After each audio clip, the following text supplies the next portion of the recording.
Well, good evening, everyone. This is AJ Monty, Chief Market Strategist with the Market Guys, and this is our monthly Q&A open house session. We deliver this presentation every month, the Monday after options expiration. Now, for some people, that's very confusing because options expiration, the Monday after options expiration, isn't always on the third or fourth Monday of the month, and many times it could be the last Monday and even the first Monday. So they make this easier for you. The options expiration Friday is the third Friday of every month. So what you can do is mark your calendars next month so that the third Friday in April, you know to go register for the Q&A open house that will be following that next Monday. And that's as simple as I can make it for you. We're going through a lot of volatility here lately. If you look, this is a chart of the Dow Jones Industrial Average ETF. This is the diamonds, ticker symbol DIA. And these are the lines that I put up from the weekly market report 2 weeks ago. This line up top here is the resistance area that I've marked as a double top for the Dow. And this horizontal, or actually this diagonal line, is my forecasted trend for the Dow, what I think is going to happen. Next week, I think it's next Tuesday, is April 1st, and that marks the very beginning of tax selling season in the market. If you look at the spiders or the S&P 500, you'll note that every April and even into May, we get some severe sell-offs that take place, which is a cycle that we see regularly in the market. So you have April and May in the springtime where we have the sell-offs, and in the fall, September and October are generally the months that we have to watch out for to protect ourselves in down markets there as well. So keep an eye on the Dow. I wouldn't get too aggressive in your long positions unless you're getting into some of the recommendations. Last week I put out a stock recommendation for DOG, to buy DOG. That was the latest report there, and I have to move my screen here to get to the button there. There we go. I'm going to expand this for you. You can see that today on DOG we had a higher low than what we saw on Friday, followed by a higher high on Friday on higher volume. Now, if you're not familiar with the ProShares, this is a contrarian instrument that you can actually get into on the long side if you think the market is going to go down. Because when the Dow drops, DOG goes up. So now we have an official pivot point, and my alert went out last Friday after the market closed. So this morning, for those of you who are following and are subscribers of the Equity Oracle, you should have gotten into this position today at the very latest. If you missed out and did not get into this stock today, tomorrow would be okay, as long as, here's the big contingency, as long as the candle is green when you buy it. If tomorrow the candle is red, you don't want to buy it. You want to wait for it to turn green as long as it stays above this support level, which is the horizontal line that I have right here. If you're not an Oracle subscriber, then obviously you didn't get the trade alert, but if you like to look into that, you're more than welcome to go to our Market Guy page and look into that. It's a fairly inexpensive trade alert service that, when followed, it gives you some really good trade candidates, and most of our members, when they manage risk correctly, quote unquote, they make their money back on that. Now I'm going to talk a little bit more about the 1% rule today to make sure everyone's on the same page in managing risk, whether you're an option trader or an equity trader. So that's going over and reviewing the trade alert from last week. Now let me go to the spiders. I want to show you this. Again, very, very important that you look at the spiders, and you are paying very, very close attention. Now, this is let's go to the monthly chart, and you can see that, remember I talked about October and November being notorious down months, as well as April and May. Look at this high right here. This was the high from October 1st, 2007. Now, we all know what happened in 2008. We had the crash. But if you look at some of these highs, look at this high, that's April 1st. Look at this high, that's April 1st. Look at this high, that's April 1st. Look here, let me just do this again so you can see how accurate this is. Up in the top left part of my chart is the calendar that will correlate to the cursor or the pen that I have as my pointer. Watch that date as I point to those highs once again. There, April 1st, hit the exact high. Here we go. This is April 1st. April, May, right there. Right there, April and May. Boom, boom. See how that's going back? Look right here, around the very high. April, May, boom, right on those highs. And once again, April being that high point. Now, this doesn't look like much of a sell-off, does it? Because this is a monthly chart. But let me zoom in to show you the difference in the high and the low for that one. Here's again, where is that? Here's April, May 1st right here. The high for the Dow, for the spiders, is 169.07. The low back into June here is 155.73. So that is a huge. It doesn't look like much because this is a monthly chart, but if that's a pretty extreme sell-off. If you're not paying attention, that could really ruin your month if you're not using protective stops right there. So keep an eye on what's going on here in the cycles, and you should be fine. Looking at Qs, again, I'm looking at the Qs. That's the power shares. You can obviously see that we've been in an upward trend here. Now, again, this is a monthly chart. I'm going to switch my drawing so you can see the extreme angles at which what we're talking about here. If you look at the angles at which these legs form, again, this is the Qs. Let me zoom in for you. You can see that from this low, I can take and connect these lows and draw parallel highs. You see, this is a trading channel there. Here is another trading channel here. I'm going to mark these for you. So all I'm doing is connecting some lows and drawing parallel highs. Here's a low. I'm connecting to that low, projecting out, boom, and then draw my parallel line to draw that channel. See the channel right there? Now, here's a channel, here's a channel, here's a channel. What is the difference between the previous channels and this most recent channel?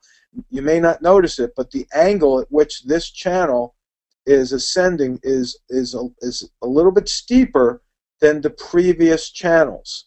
Now, look at the rhythm or the cycle of this. We still have to watch out because what I'm expecting, even in the Qs, is for this to happen. I'm expecting a downward channel to form before going back up into another channel.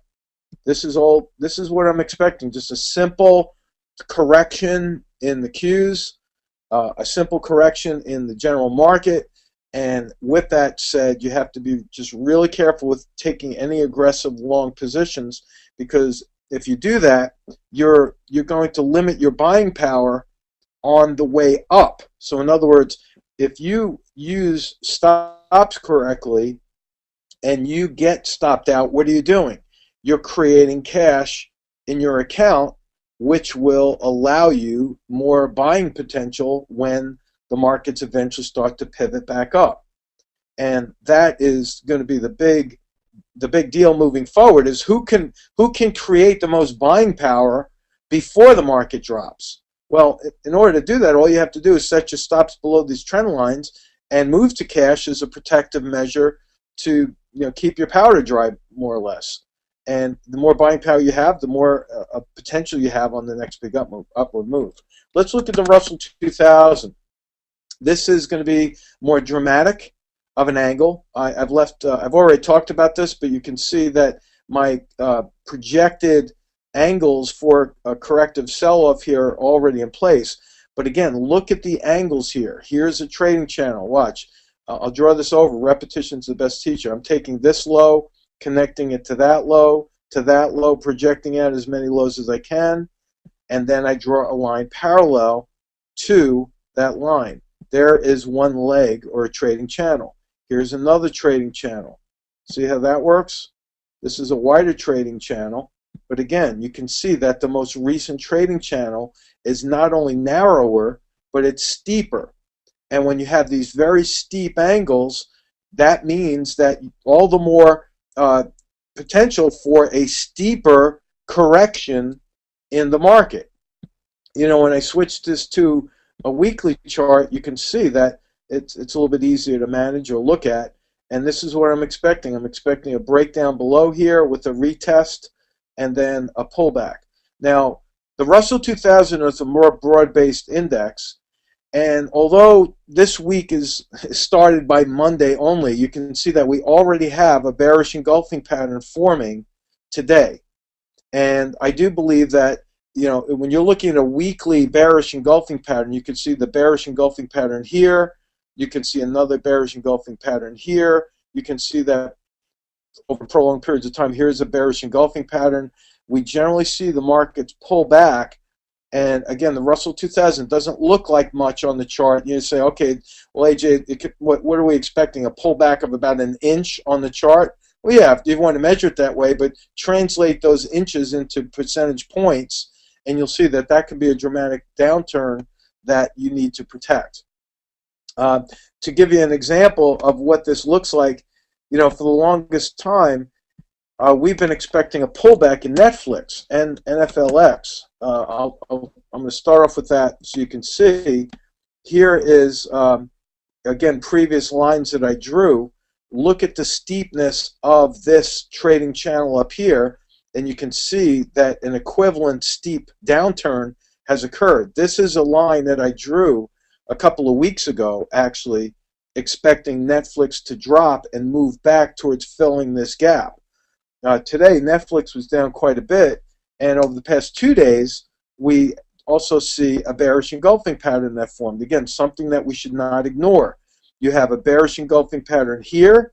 Actually, the bearish engulfing pattern started back in February for Netflix. Bearish engulfing pattern followed by another bearish engulfing pattern, followed by a bearish engulfing pattern here, followed by a big engulfing pattern yesterday, and a big sell-off on higher volume to follow. Now, does this mean that Netflix is done to the downside? No, we saw a little bit of a recovery towards the end of the day, creating this long shadow, but Netflix could still keep dropping. You know, I don't want to tell anyone that it could keep dropping and you start buying puts right now because the move has already taken place. If you're looking to get long Netflix, then I would wait for a pullback to fill the gap, and then when you start to see bullish indications or green candles, then you could start putting on some plays for long positions. You know, we had Netflix sell-off. We saw Amazon, AMZN sell-off. Look at these patterns. Look at these big sell-offs here. These are high-priced stocks. We saw, what was another, Baidu, B-I-D-U. Oh, I typed in the wrong symbol there. Should be B-I-D-U. Look at Baidu selling off here recently. Again, higher-priced stocks. Google, let's look at Google. I just want to show you and explain why this is happening. Okay, Google, pretty good sell-off over the past 4 days. This stock has come off, you know, $100 already from the highs just, 3 days ago. And you might say, well, AJ, why are the higher-priced stocks getting sold off so quickly? Well, here's why. If you remember, last month I started talking about the manipulation that I'm seeing in the institutional money managers. The institutions have been buying Netflix. They've been buying Google. They've been buying Amazon and Baidu. Why? Because they can move a lot of money with a smaller number of shares, because these stocks are trading at such high per share prices. So if I'm expecting a tax sell-off to take place in April and May, who do you think are going to be the first ones to start moving? The institutions. See, the institutions already know this cycle, and they're already bailing out of these higher priced stocks because they're trying to get ahead of the tax selling. Now, what does that mean for you? It means that once these institutions start selling out, they're then going to start looking at the lower price stocks and starting to sell those as well. They want to get rid of the big money positions first before they collapse the market and go into the rest of their selling with lower price stocks. So again, when I see big price stocks starting to sell off, I know the institutions are starting to move out. Okay, now, one of the other things I want to talk about with regard to cycles is how to protect yourself when you think the cycle sell-off is going to take place. Let me go to my whiteboard here, and I'm going to draw some numbers for you. Whatever number I use as the example for the 1% rule, all you have to do is divide this by whatever fraction your account represents. So in other words, if I'm using a $100,000 sample account, okay, this is my account value, then you have to say, okay, if my account is only $10,000, you just have to extrapolate and use the percentages according to how valuable your account is. So let me give you an example. The 1% rule means that I, as an investor, do not want to lose more than 1% of my account on any one position. Now, what that means is, for every position you hold, if your account is losing, if that position is losing more than 1%, then something is going wrong. You need to fix that. You need to be either getting out of that position and repositioning to something that's less risky, or you need to just stay in cash until the sell-off takes place. And don't mess around with that, because if a lot of people don't realize how important this rule is. You know, if I have a $100,000 account and I lose 50% of that account, now my account's $50,000. Well, now my new benchmark, or my watermark now is at 50,000. How much do I have to make in a percentage to get back up to the 100% value? I have to be up 100% of that 50,000 to get back to break even. And I don't want to see anybody losing 50% of their account value because they're not managing risk correctly. Even the option traders, all they have to do is learn how to not lose more than 1%. Or if you're going to trade, if you want to let a stock go 2% against you, then make sure that you're making money in other positions to make up for the extra 1% that you went overboard on. So here's how we use the rule. If your account value is $100,000, 1% of that is $1,000. And the $1,000 equals my risk amount. That is how much I'm willing to lose on any one position. Okay, so remember, the risk amount is the maximum amount that I am willing to lose on any one position. Keep that in mind. And then I'm going to adjust this per your total trading account. Now, the risk amount is the amount I'm willing to lose on the share price. So if let's say I buy a stock at I don't know, $50, and I have a stop loss order that's going to be $2 beneath, or in other words, my stop price is $48 stop price, right? I'm willing to lose $2 of the $50. Now that's a 4% loss in share price, but that doesn't mean I'm going to lose 4% of my account. The $2 represents my risk per share. See, I could set a $2 stop loss on a $50 stock and still only lose 1% of my account. How do we do that? I'll show you how we do that. If I take the $2 risk per share and divide that into my $1,000, so in other words, I'm taking $1,000, I'm dividing that by 2. I'll do it this way, it's a little bit easier. If I divide that by 2, then that means I need to buy 500 shares. Okay, so if I buy 500 shares of a stock and I'm letting it drop $2 per share, then I'm only going to lose $1,000 on that trade. See, the big mistake that people make is they overbuy their account because they can afford to buy more. Just because you have $100,000 in your account doesn't mean that you need to buy that many shares or exhaust that buying power in any one position. Use the 1% rule to properly size the position. Yes, you can definitely afford to buy more than 500 shares of a $50 stock, but why do that? You can buy 2,000 shares, but you don't want to do that because you buy 2,000 shares and you let that stock drop $2. Now you're losing $4,000 on that one position, which is 4% of your account, not 1%. So manage that correctly. Now, I'm going to pause for a second because I want to make sure I'm covering any of your questions with regard to the 1% rule.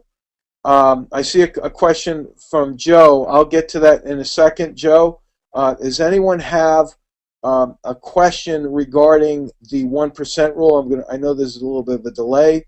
I'll wait for that question to roll in. If you don't have any questions, then I'll suggest that you go to the Market Guys website. We have a video on the 1% rule that will help you clarify or clear that up in your mind if you need to. Okay, no questions coming. Oh, here we go. How does the 1% rule work with options? Good question, Lloyd. Okay, now, for those of you who are option traders, and even those of you who are not option traders, what is the most you could lose when you buy an option? Well, the most you could lose is if that option goes to zero. So, one way to do this for the option trader is if you have a $100,000 account, don't spend more than $1,000 on that option position. So you can buy 10 contracts of a $1 option. You could buy 5 contracts of a $2 option.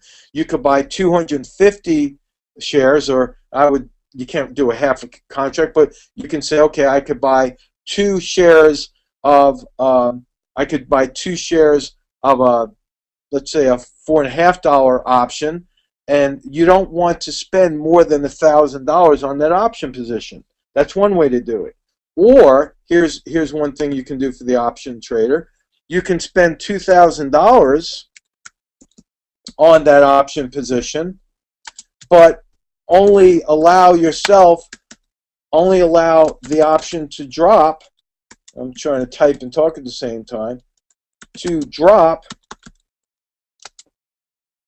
50% in value. Okay, how about that one? So if I buy $2,000 worth of an option contract and the option drops 50% in value, I've only lost 1,000 of the 2,000, and then you get out. And you gauge your exit strategy based on where support is. So in other words, if you buy a call anywhere near support, if that stock starts dropping below support, you need to get out of that option position, whether you're up or down more than that 1%. It doesn't matter. If it's breaking down below support, you need to get out of that. Okay, now another question comes up. Okay, Bruce, okay, how does the 1% rule apply to long puts? And that is the same thing for you, Bruce. If you're only spending $1,000 in put options and those puts go to zero, the most you can lose is $1,000. So don't overspend your account. Let's see. Paul says, how do you apply the 1% rule to spreads? Well, Paul, that's a more complicated question, and I'll try to answer that as best as I can. If it's a calendar spread, there are repair strategies that you can apply that could make up the loss in the 1%. So in other words, if you're in a calendar spread and your account is down $1,000 on that spread, you could roll your position to collect more money to give you more staying power to keep it above the $2,000 loss mark. So in other words, if let's say you buy a spread and the spread costs you, I don't know, $15, and you buy 10 of these spreads. The spread is now $14. You've lost $1,000. Do a roll out or roll down and get that money back so that you're back to the break-even point, and then you could prolong that 1% rule. So for the option trader, I know that sounded a little complicated, but the option trader who's trading spreads has a lot more flexibility in the 1% rule because they're risking that much less than someone who's just outright buying an option. See, when you're doing spreads, you can find ways to collect money to more than make up the loss on that spread, and that's how you take in credits. And again, for the option traders, I'm going to be getting back into some condor spreads, which will help you manage even the downside movement in the market. Okay, I'm going back. There's let's see. I'm going to read a question by Ron. Ron says, and I'm gonna close my whiteboard here because I think I might have to go to the chart. Ron, if you have a stock that you want me to highlight that would be best suited for your stock, I think you said Ford. Okay, let's see. Ford, a stock is not looking like it will close on a green candle in the last hour of closing, and I do not buy that stock, but the candle turns green the last few minutes. Did I err in not buying the stock? Okay, that's a good question. Let's look at this one. Okay, let's look at Ford.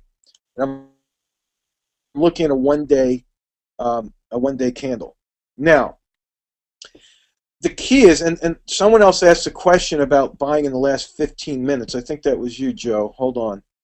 Okay, Joe said, you mentioned the best time to buy is in the last 15 minutes before the market closes. What is the best time to sell? Well, the best time to sell is when you're getting stopped out below support if you're buying a long position. The time window does not apply to selling when you're getting out of a position. The red candle would apply in the last 15 minutes if you're taking a short position. But when you have to sell, you sell, especially when you're managing risk. And if your stock has reached the target level and you're up for a profit, you sell, especially when it looks like the stock is reversing from that target point. But the most important time to hold out is in the last 15 minutes of a stock, and here's why. This is Ford. Now I'm going to show you something.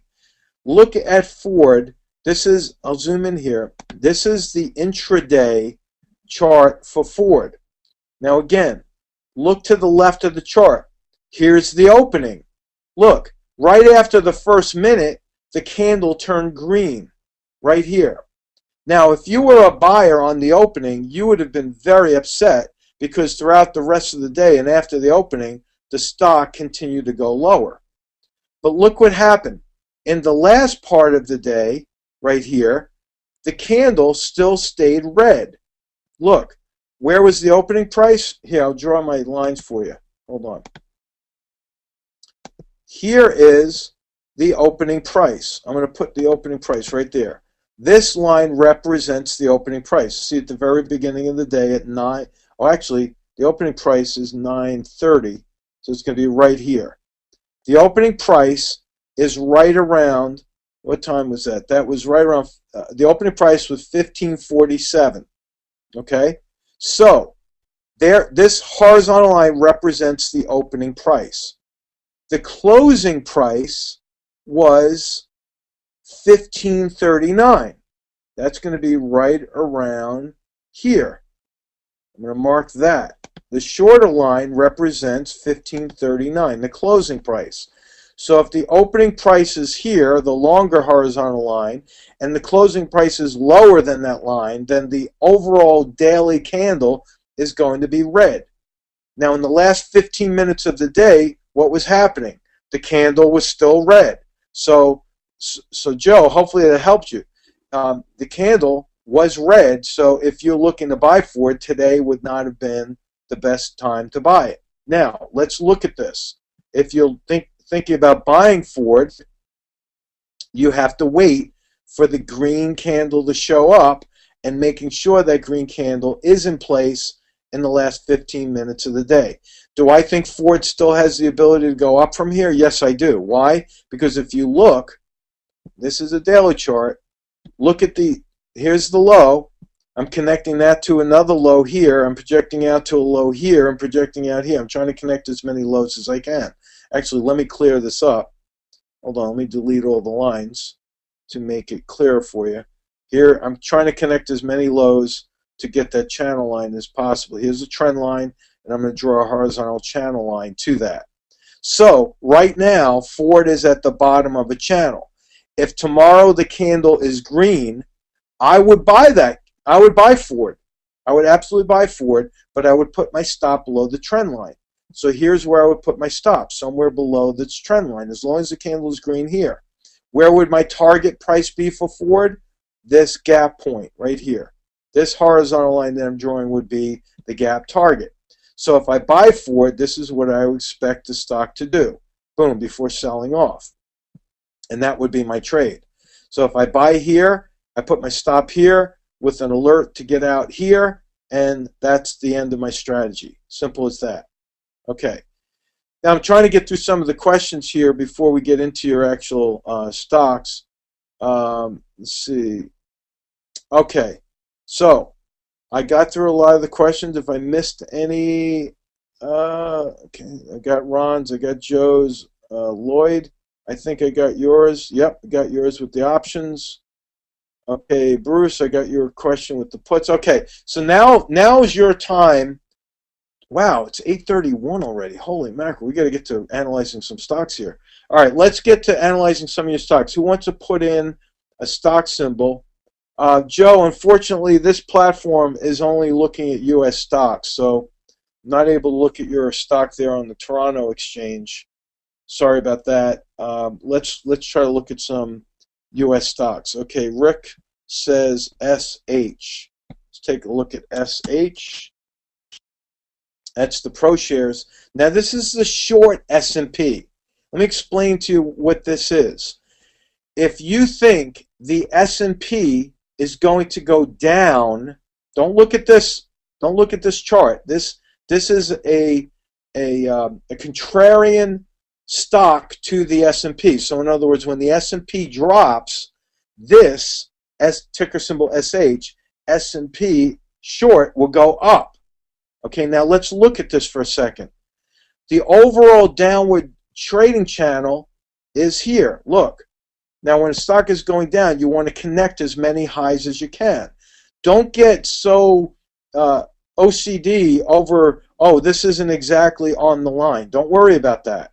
Look at this. This is where we started at one of the most noticeable downward pivot points on the chart early on to the left of the chart. This is what I crossed through because I'm trying to connect as many of these other points right here. Now, how do I draw the channel line? Again, don't get too focused on connecting exact numbers. I know there's a lot of engineers out there that have to have everything exact. Don't worry about that.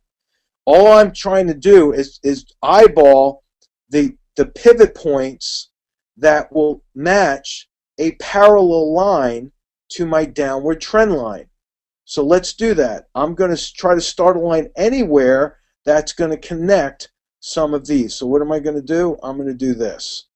Now, see, you need a little bit of artistic ability to do this, and I'm just going to drop my line there.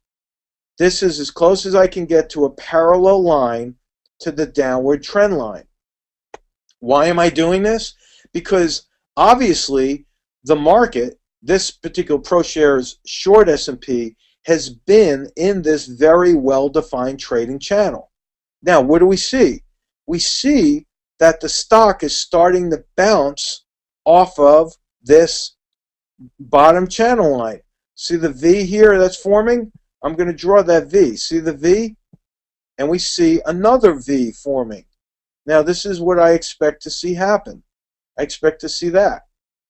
How am I, how am I forecasting this? Because we have a level of support here that's starting to form within the channel. Let me delete these lines. I'm going to delete that. I'm going to delete this, and I'm going to try to zoom in for you so I can show you exactly how my eye is. Did I do that right? There we go. I'm going to try to delete these lines to clean it up a little bit, and delete that last line. Boom. Okay, now I'm going to zoom in.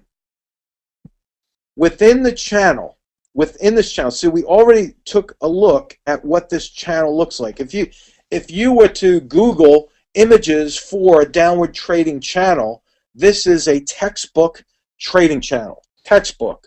There's money to be made here if you're just trading the channels. Lots of money to be made, because not only can you identify an entry point, you could also identify your stop levels as well. And I'm going to show you how to identify that. We see that this is a perfect downward trading channel, but within the channel, I see a support level here. 2 pivot points off of a low right here. The low is right around 24.5. Now, what am I seeing? Scan in a little bit further. And again, if you're not familiar with what I'm talking about here, go out and buy my book. I make a big whopping $3 for every book that sells. So believe me, I'm not going to get rich by selling the books to you right now. My publisher makes money selling the books. I don't. That was a bad deal I cut in the first book because I want to get the book out. But lesson learned, I move on. I want you to learn how to do this and make money. So how do we draw a support level? Try to find 2 lows that are within pennies of each other and just draw a horizontal line to those lows. Now, what am I expecting to happen? This is what I'm expecting to happen. Expecting the stock to trade up to the trend line, which is an extension of this. So if I extend that out, this is what I'm expecting this stock to do. And then when it hits the trend line, I'm expecting it to come back down.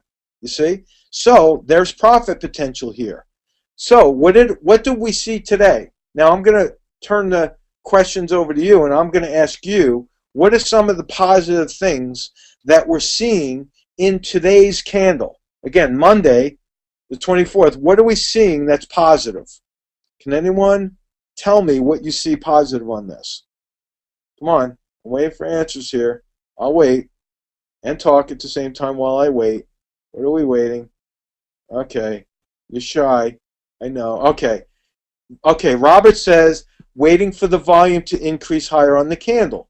Exactly. And did we see that today? Yes. Today we saw increased volume on a green candle. What's the other thing we're looking for? Rick Bolton says a higher price on higher volume. That's exactly what we see. A higher low, a higher high on higher volume. Perfect. That's exactly what we want to see. We want to see the buyers coming in, and we want them coming in with force, which is measured by volume. So that's positive for the S&P short pro shares, right? But what does that mean for the S&P? Well, we've already talked about the possibility of the S&P and the diamonds and the Qs selling off, didn't we? We already talked about that. So this is a great thing to look at if you want to hedge yourself against the downturn in the market, because this allows you to buy something that will actually go up when the market drops. It acts very much like a put option. Put options go up in value when the price of the stock drops. So here's something that will allow you to actually buy something and still feel good when the markets are turning lower. So hopefully that will help you. Okay, yes, Steve, your answer is right. Lloyd, your answer is right. And Ron has a question. Do you think the current price of Eagle, EGLE, is a good entry point? All right, Ron, I'm going to save that one. I just have to go back and see if there's any other questions. Okay, I see some other stocks that I will go back to. And Rick has a question with tax selling. Okay, with tax sell of season. Okay. All right, now let's go back to what was that stock, Ron? Okay, that was EGLE. Let me go into that. EGLE. Now, here's what I'm going to do. I'm going to ask you questions. Okay, now I'm going to ask you questions as I look at a stock. Okay, I want to ask you questions that will tell me whether or not I should buy the stock. All right, this is how I look at things. Now, remember, Ron wants to know if the current price of Eagle is a good entry point. Now, it's trading at $4.05. That's where it closed. So, looking at the stock, yes or no, has the stock closed below its most current trend line? Yes or no? Has the stock closed below its most current trend line? Yes or no? Let's see. What's the answers coming from the audience? I'm not going to tell you what it is yet. Yes. All right. Okay. Ken says no. Bruce says yes. Robert says no.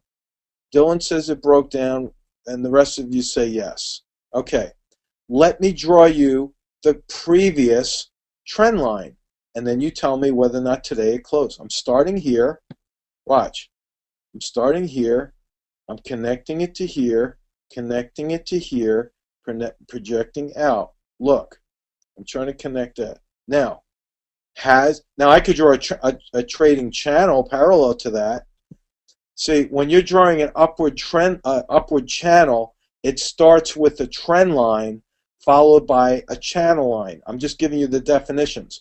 The trend line connects the lows. The parallel line running from the trend line is called the channel line. That doesn't have to be as perfect as the trend line. The trend line is connecting as many of these lows as I can, while the channel line is simply a parallel line running from the trend line. So today, Eagle has in fact closed below the trend line. Now, here's the second question.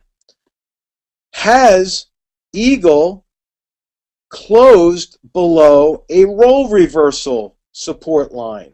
A role reversal. I got to delete my line so I don't mislead you. Has Eagle closed below a role reversal support line?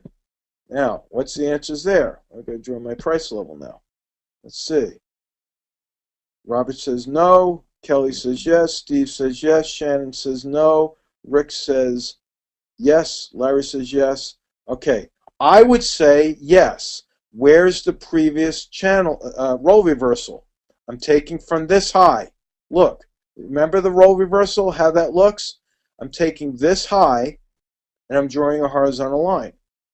Look. Former resistance, once broken, turned into support right here. So today it closed below the role reversal. So far it closed below a trend line and it closed below the horizontal role reversal. Now, some of you might say, okay, well, AJ, what about this role reversal? Well, that doesn't exist because it's already broken down below that, so that doesn't count. Other than that, I really don't see any. I don't see any other role reversal other than this one.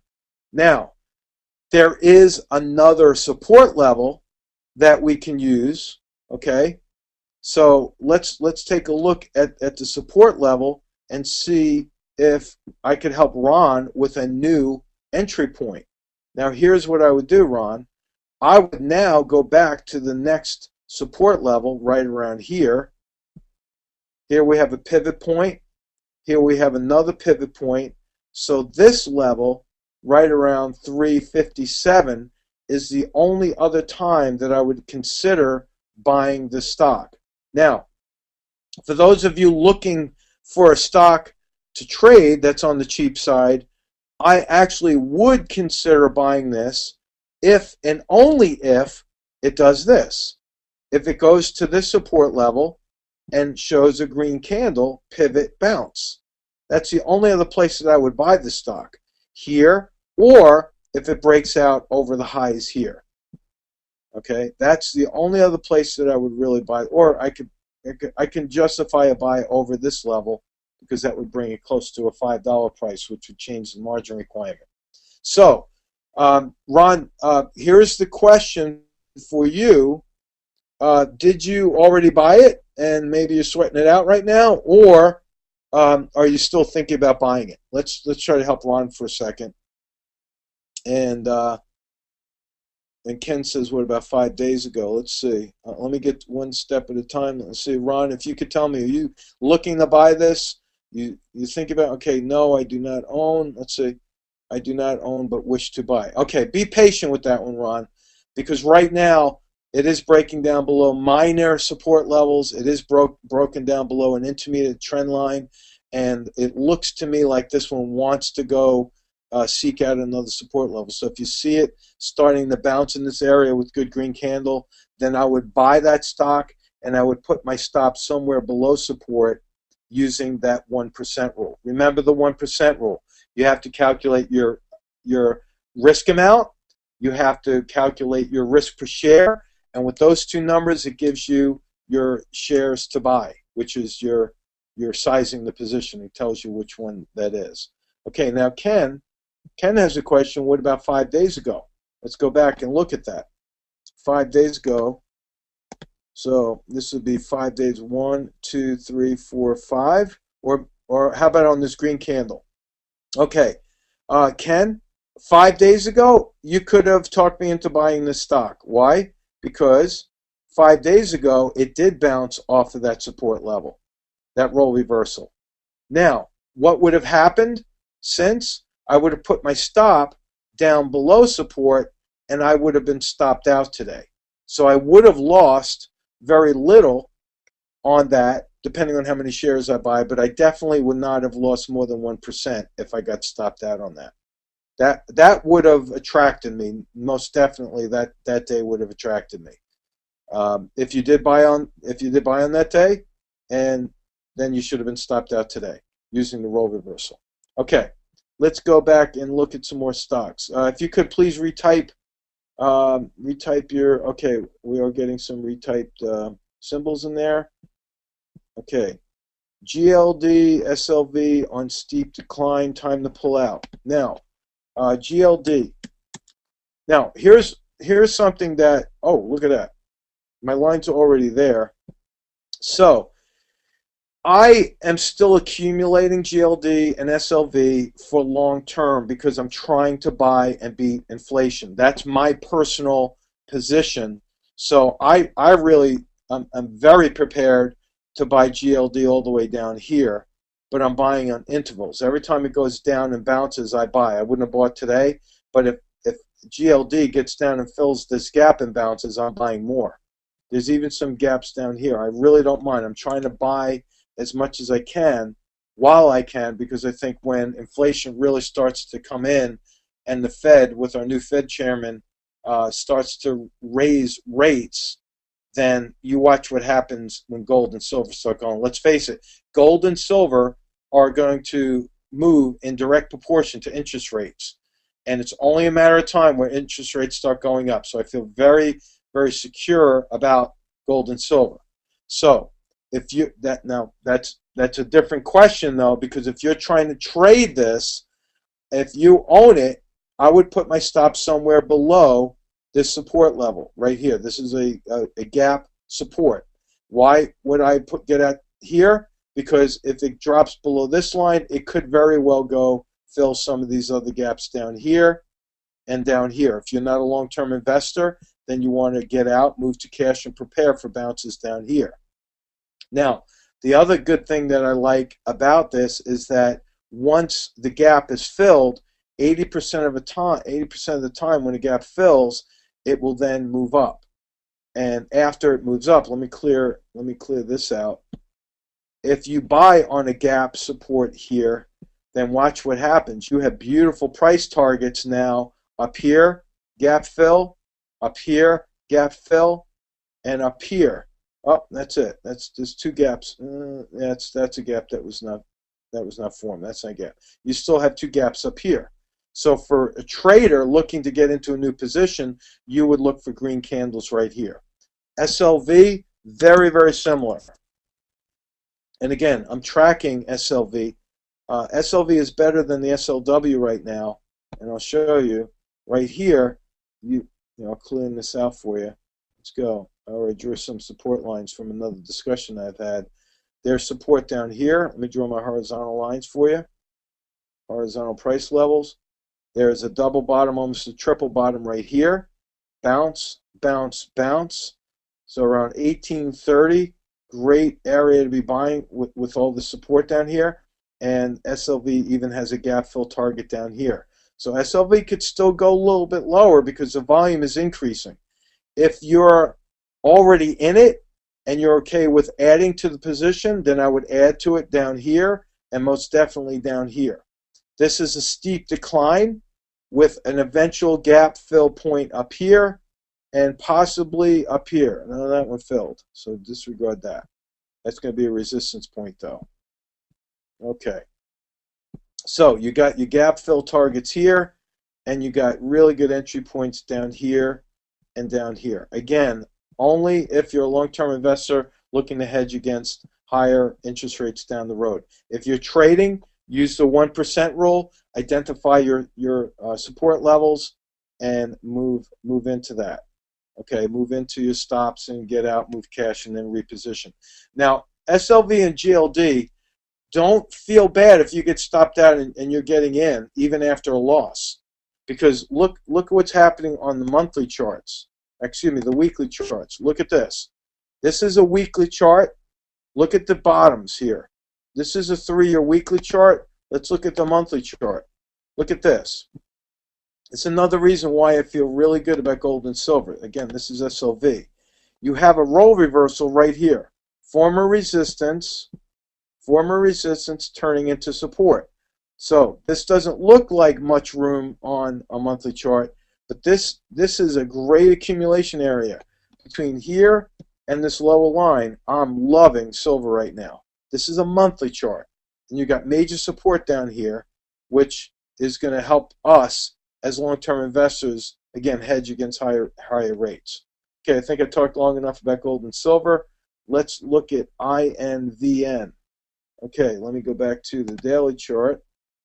INVN, and then Joe, I'll try to look at Microsoft for you. INVN.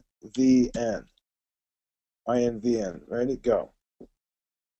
Okay. Looking at this, to me, let me get my trend lines here.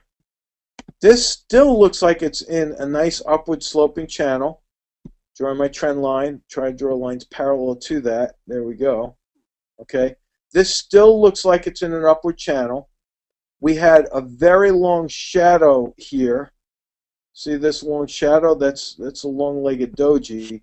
When you have long shadows underneath the candles, it generally means that the buyers are starting to come in. Good. Look at the past. I love long shadows when you're a buyer. Look, long shadow, what happened? Stock went up. Long shadow on the dojis, what happened? Stock went up. Hammer pattern, long shadow, went up. Here, long shadow went up. Long shadow went up. Look what happens when the shadows are on the top. Long shadow goes down. Long shadows up top goes down. Long shadows on the bottom, very, very bullish. So I like that. I also like the fact that you have higher volume. Now, if you're buying this one, this is not an expensive stock, but if you own this one, where are you going to put your stop? There's a couple of places you could put your stop. One would be below the trend line. The other level where you can put your stop is below a key roll reversal. There's your key roll reversal. Former resistance, broken, turns to support. We're at support right now. So I think this is where this stock could very well wind up going higher. So I like this one right now. Do you have this position already, Robert? I don't see a position. If you're going to give me a stock, please let me know what your position is or what your intentions are, so I can help you with that. Because then I can tell you where you should put your stop as well. Okay, so you have it. Robert, where do you have your stop? If I can help you with that, that would be good. And if you don't have an answer for me, then I'm going to embarrass you in front of everybody. No, just kidding. Where do you have a stop? Okay, let's see. Okay, you have a stop at 20. Okay. All right, you bought it at 20. All right, let's work on this for a second. Let me simplify this for you. Okay, and this is a good lesson for everyone on how to trail the stop. We've identified this. So I can even go back this far to identify the roll reversal. Resistance is broken. Yes, it broke down below support and then went back up, but we're still counting this as a roll reversal support. So if you bought it at 20 down here, okay, If you bought it at 20 down here, which is where your stop is, you need to move your stop up to 21.5. Okay? That's where you need to move your stop up to. That way you could at least lock in your profit of 5%, a 5% profit. Now, let's move this forward so I can help you with the next trailing stop. Here is your next resistance point, right? Resistance, turn down. Resistance, turn down a little bit today. If this stock moves up, oh, hold on, let me get my other line here. I don't want to make too many lines because then that confuses everybody. But if this stock goes up, let's say it goes up to 24.5 and then comes down and bounces off of this key new role reversal support, then what you need to do is you need to move your stop 21.5 up to 24 up here. You see? Then you lock in a 20% profit. See, right now, if you move your stop up, you're locking in a 5% profit. If the stock moves up and breaks out, you then move your stop up to 24. Now you're locking in a $4 profit on your $20 investment. See, that looks a lot better now because you're trailing and protecting your profits. Okay, so hopefully that'll help you. There's no damage done right now because all you have to do is move your stop up to 21.5 at this particular point. Okay. Now, Bruce is calling for my attention here. He's typed in CL a couple of times, and so Bruce, let's look at CL. Is that Colgate? Let's see. I can't remember what that's. Yeah, it's Colgate. Okay.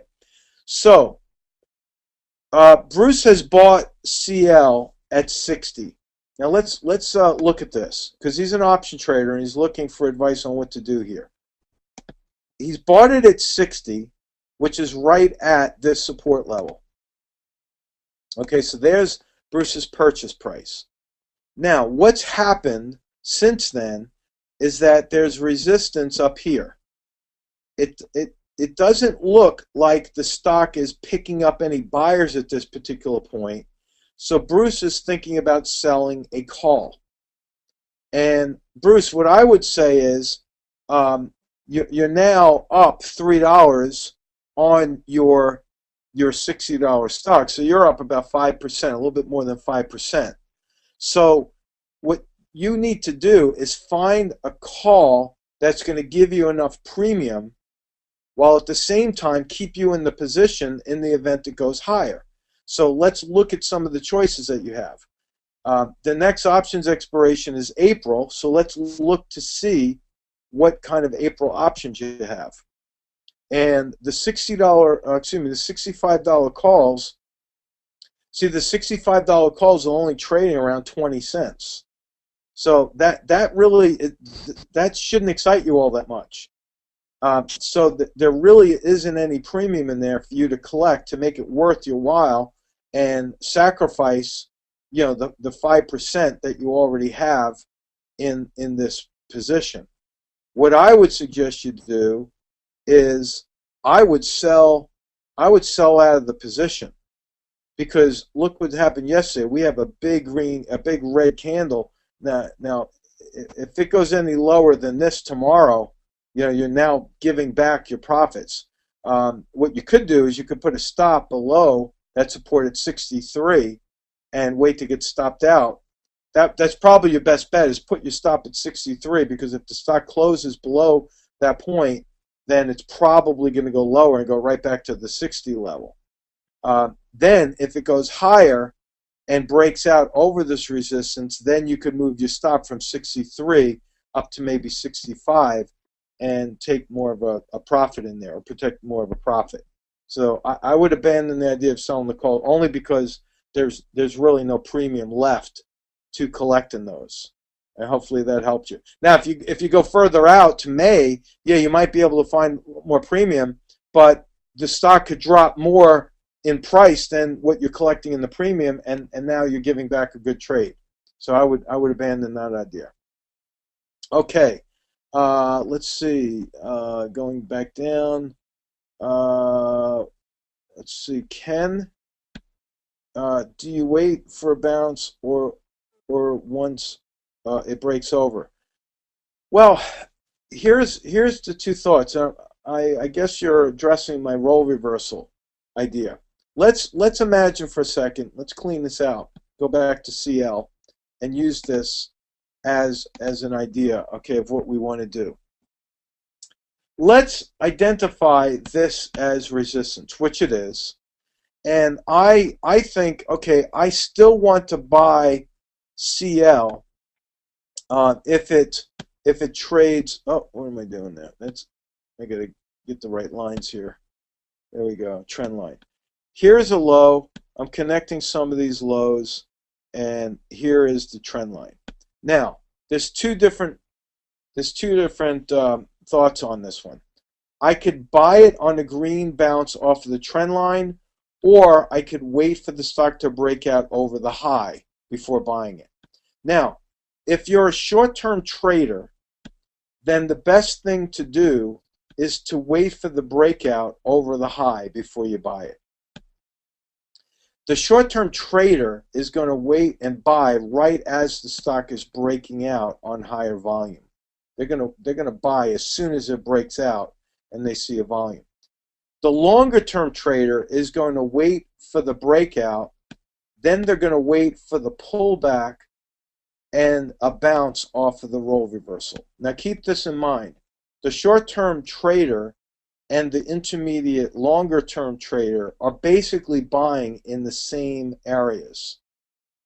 The higher probability trade is buying on the bounce because that's retesting a new support level, and it gives you a very clear place to put your stop.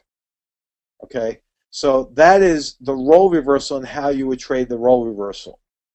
And unfortunately, I've run out of time on this one, but I really want to thank you. This has been one of the fastest hours we've had in a long time.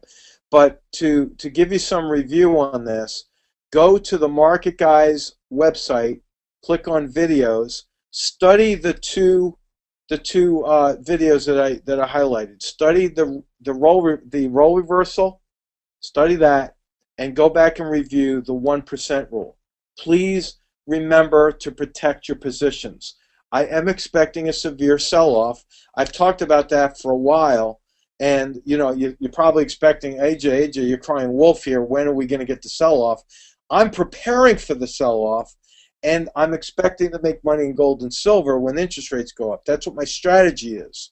But you have to be mindful of your risk, because if you're taking long positions still and you're not protecting yourself, and we do get that sell-off, that could be a big sting that could put you back a couple of months. We don't want to see that.